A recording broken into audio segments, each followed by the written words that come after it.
In this video, we are going to learn about how to generate a YouTube thumbnail using Gemini. Before starting this video, please hit the like button and do subscribe. You can make a professional YouTube thumbnail using Gemini and it's totally free for you. So, first of all, I need a prompt to generate a design. I want to use the ChatGPT. Basically, I used to ChatGPT.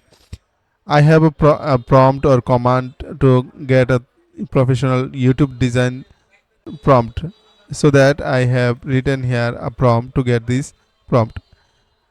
After commanding this, I get this prompt. You can read this one. After that, I used to copy this one and then go to Gemini.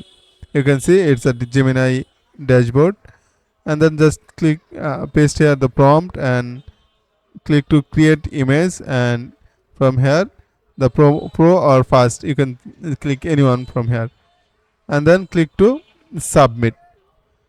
After clicking to submit, within a few moments or within a few seconds, you will get a professional YouTube thumbnail design.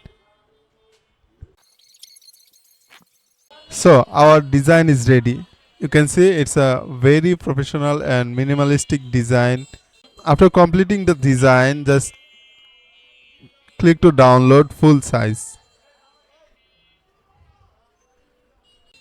I hope this video will help you to get this kind of design using Gemini. If you think this is helpful for you, you can like, share and subscribe this channel. See you in the next video. Bye.